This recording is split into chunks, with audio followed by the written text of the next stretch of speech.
तुम्हारे लोभ ही तुमको मारते हैं, तुम्हारी अज्ञानता तुम्हें रुलाती है, तुम्हारी अज्ञानता तुम्हें बंधन में डालती है। तुम व्यर्थ ही लोगों के ऊपर आरोप लगाते चल रहे हो, क्योंकि मनुष्य के जीवन की सबसे बड़ी तकलीफ है वो सेल्फ रिस्पॉन्सिबिलिटी कभी नहीं लेता। घर में कुछ भी बिगड़ जाए कारण वो नहीं रहेगा, कारण कोई और होगा।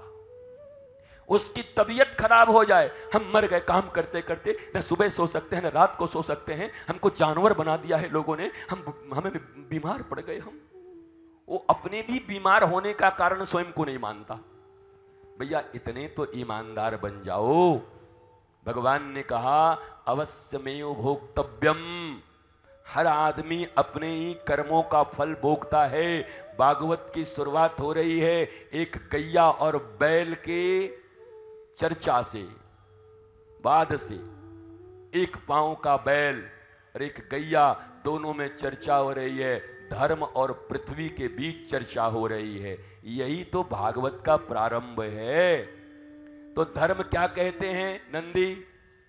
भैया कोई किसी को दुख नहीं देता,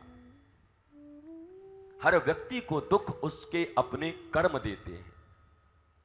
और इतनी छोटी सी बात अगर इस भागवत के पंडाल से सीख कर चले गए तो मैं फिर जरूर कह सकता हूं,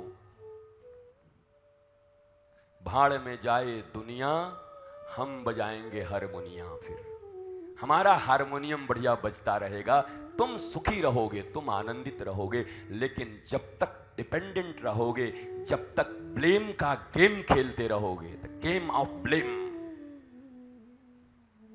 ये बहुत बड़ी ट्रेजेडी है इस जिंदगी की।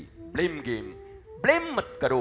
एवरीथिंग, जो कुछ अच्छा हो रहा है वह भी तुम्हारे कर्मों के कारण, तुम्हारे विचारों के कारण, और जो बुरा भी हो रहा है तुम्हारी जिंदगी में तुम्हारे कर्मों, तुम्हारे विचारों के कारण, क्योंकि तुम्हारे प्रारब्ध का फल तुम्हें ही भोगना पड़ेगा।